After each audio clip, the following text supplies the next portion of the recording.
Hello, everyone. Welcome back to Sparkle on Substack with me, Claire Venus. I am so excited to talk about launches and launching on Substack and paywalled content and membership and that whole bit of the picture. So I was writing some notes about this last week because it's been a big piece of integration. I think launching a brand new Substack about Substack on Substack was a trip and a half, obviously, because I've got a whole load of people that know what I'm about. I've got a whole load of people that don't. I've got people that know Substack. I've got people that don't know Substack. I've got people that are leaning into the curiosity of why on earth I've started Sparkle on Substack. So what I wanted to do from the off was just turn on my membership, and I did class it as a membership from the off. So it wasn't about paywalling content, although that did happen as part of the membership. It was about holding people in a membership and holding a membership adjacent to what I was going to offer to the rest of my free subscribers on Substack and push over to the notes social media feed. So there was a whole load of different things that I had to hold going on at once. I feel like the reason I wanted to record this with you is because Substack has moved really, really quickly since I launched Sparkle on Substack, where there were, one, two, three, maybe four of us in the Substack education space. There are now lots more people in that space, and obviously that was always going to happen. And it became increasingly apparent that I had to really hone in on what I was doing. Doesn't really matter if anybody else is crossing over with my work, that's fine. I just needed to know really, really clearly what I was doing.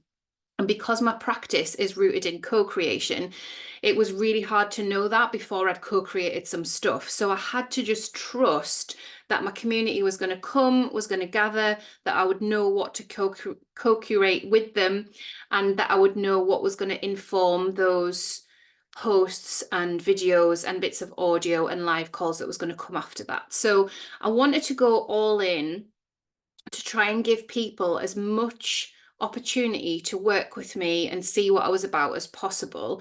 And all in for me meant that I had the chat function open 5 days a week when I first launched. I had my 2 calls. Originally, there were going to be a blend of co-working and workshops.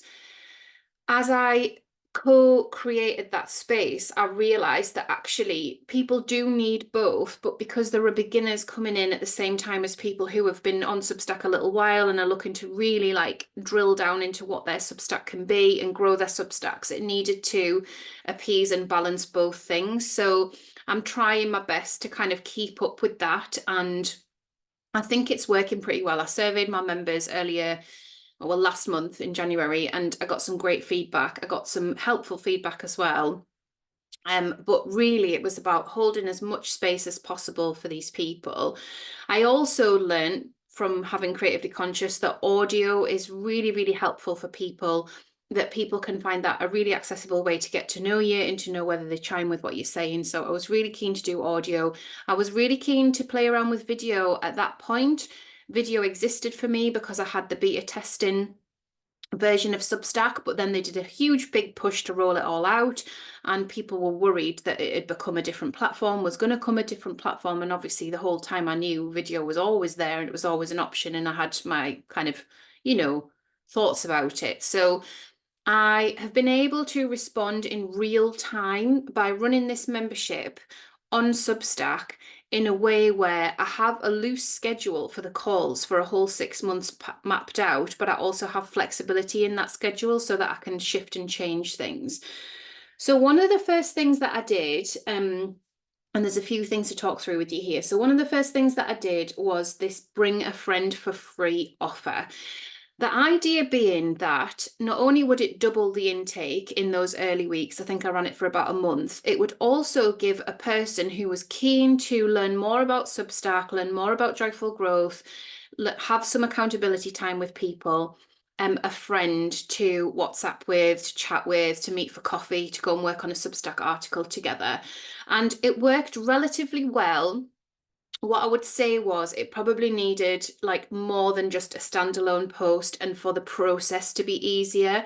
The way I had to manage the process was quite clunky, and in the end I had to do some of it manually, which is fine, you know, you live and learn. And I really wanted that intention of, we're all friends and colleagues together, but if you have someone that you've come to Substacks with, or you've met on Substack, why don't you share this membership? You can share it, you can buy each other a coffee, you can work it all out on your terms. So that felt like a really beautiful thing to do. It also felt really important as I started the live calls that I went back to the very beginning of my Substack journey and how much work I'd done in my business separate to Substack about what is my why? Like, why am I here? What am I doing here? So over on Creatively Conscious, it was just a space for wild experimentation of my writing practice. And then 6 months later, I moved my mailing list into there, and I only ever sent them one email a month. So the idea of integrating those two spaces was, yeah, okay, you get my monthly email notes from the sea, and I'll tell you about what I've been up to, and I'll give you some ways to work with me. And then there's this other place where I will experiment with what Substack could be for me as a writer, what it could be for me as a creative. I want to do some guest posts as part of that. I saw it as a beautiful magazine called Creatively Conscious, really. That's how I saw it. That was the vision. And so when I was holding that space for that, I could also talk about how that was feeling with my members on Sparkle, because it was like I was experimenting in real time with another publication. Very quickly, I brought in Company of Two after that. And that was again another space to say, this is what we're doing. It's a niche publication, it's slow grow, it's in partnership with a colleague, Laura Oldfield, and this is what we're doing, and this is how it all is.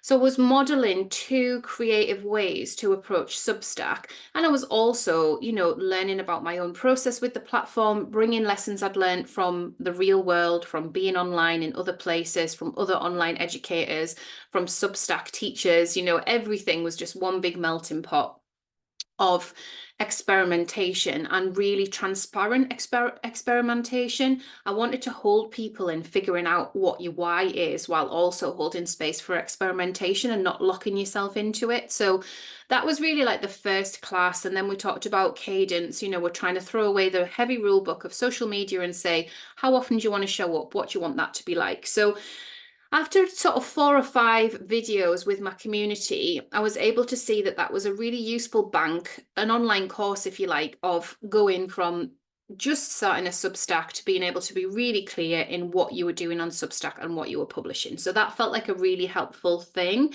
I was also able to offer more behind the paywall for paid members. For example, I offered them my 4-week drip fed course. I offered them my masterclass that I delivered. I said, look, you know, I delivered it in March 2023. Things have changed since then. I've learned more, the platform's changed, but it will be useful to you. You can have it for free. You can have the course for free.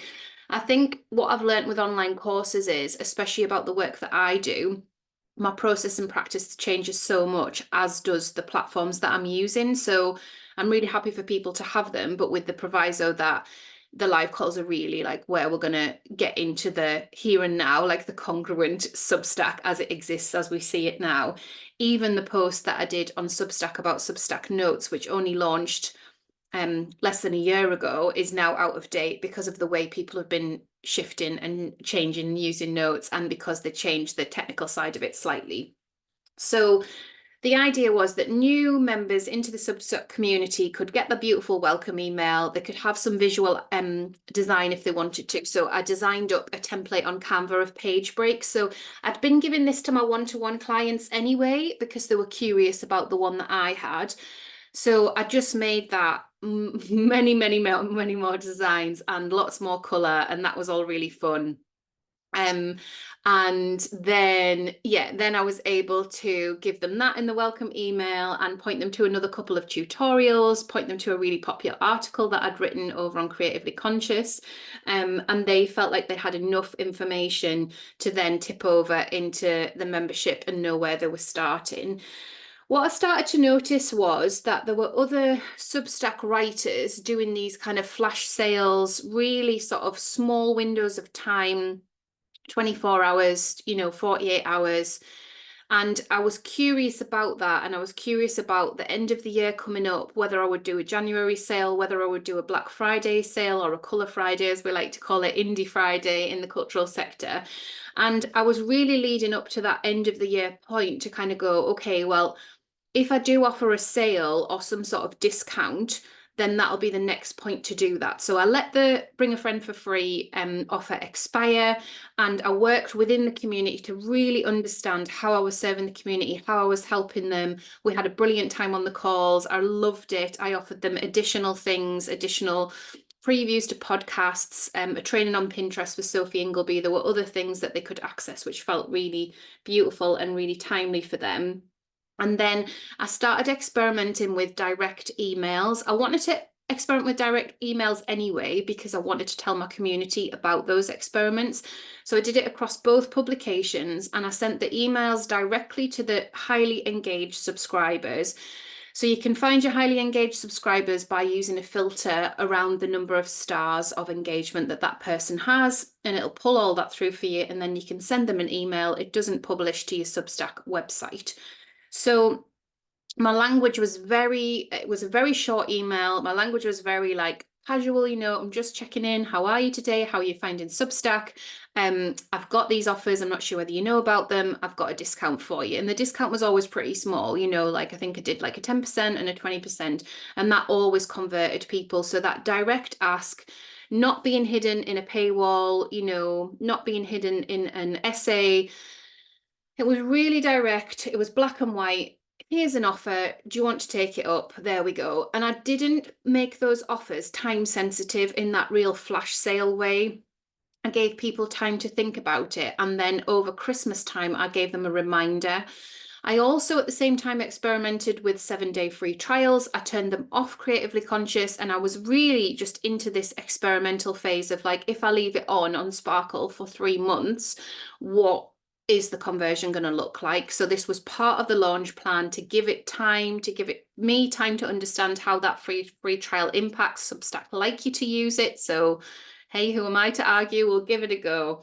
So I gave that a go, and the percentage of people that did decide to stay was relatively high, and the vulnerability of letting people just into the Sparkle community and knowing that that would all be okay lessened. It was all fine. It was all okay.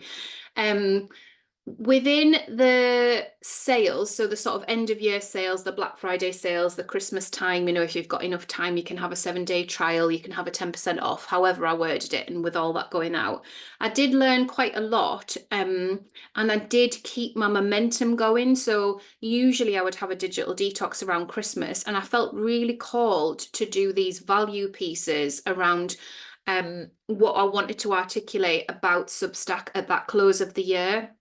And that served me really well. There was a lot of people online over Christmas.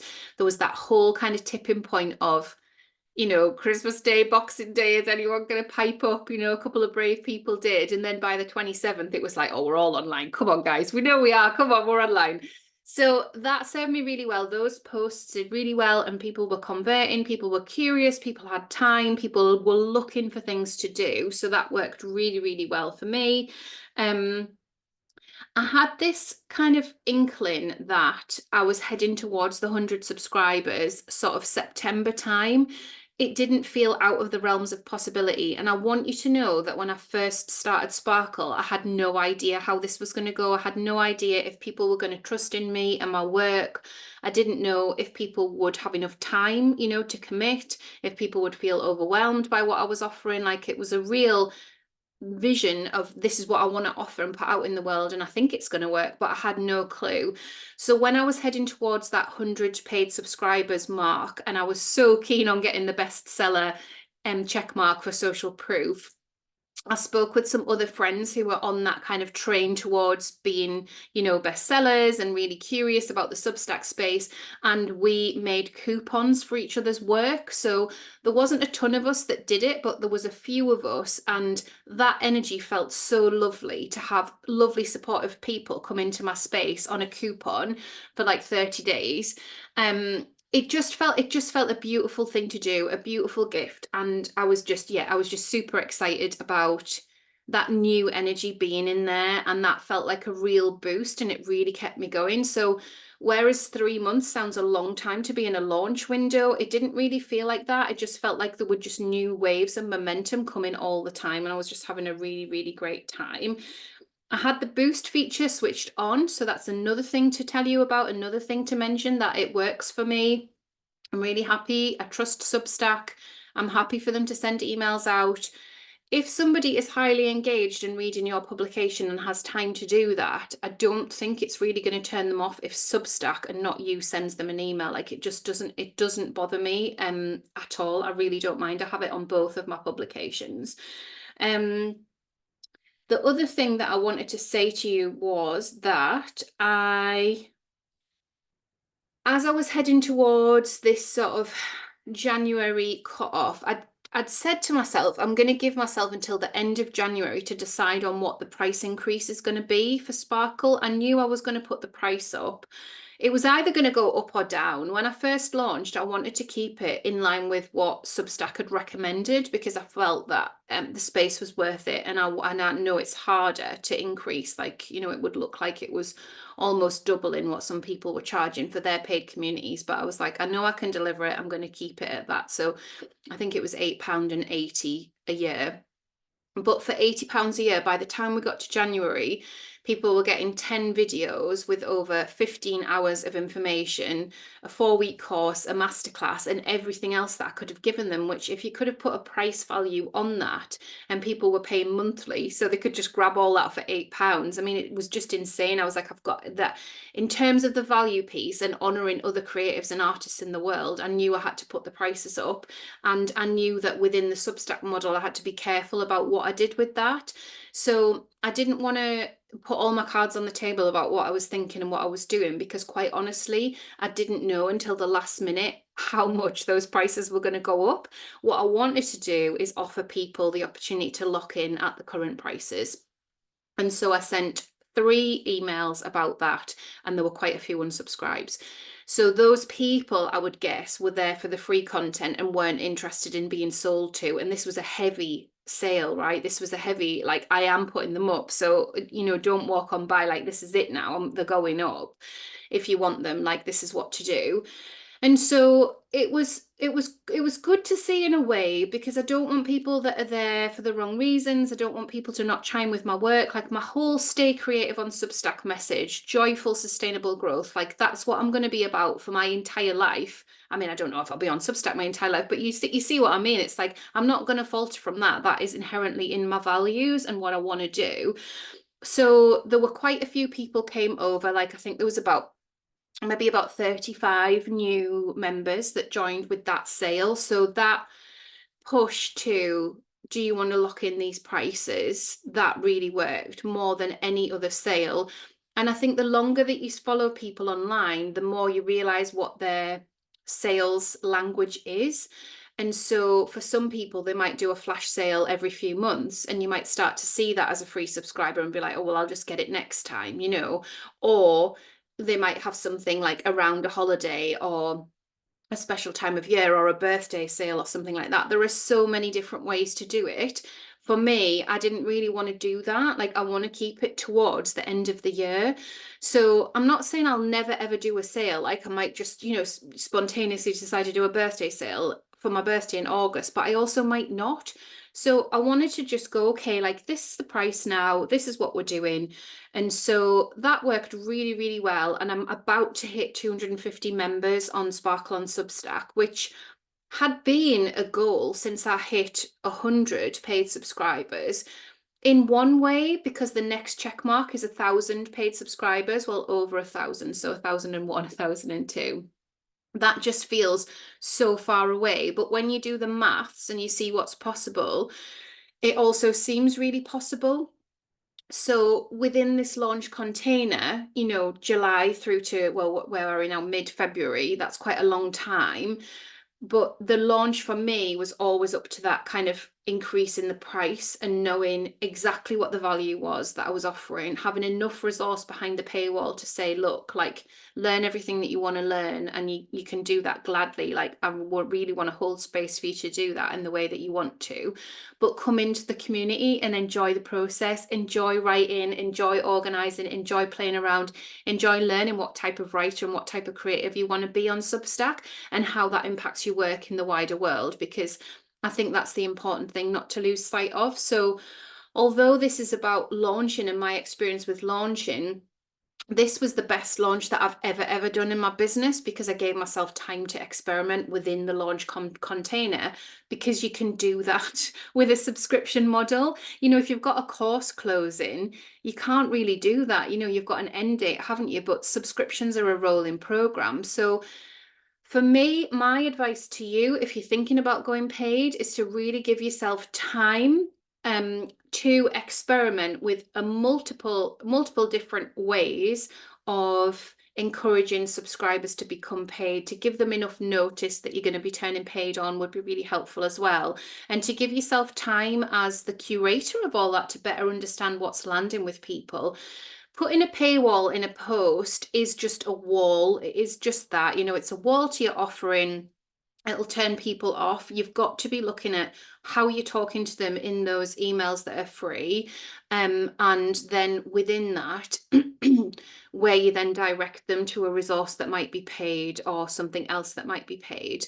Because if you are thinking that every time you send a paid subscriber email that people are going to hop on over, it's certainly not my experience that it works that way. For other people, it does. For me, that's not been how I've done it at all. I've been like, here's a post, you can read it all, there's no frustrating paywall, and then there's this over here. That's not to say that I don't send paid posts to everybody. I do, but I have no expectation of people popping over to become paid subscribers in those posts. They're for paid members.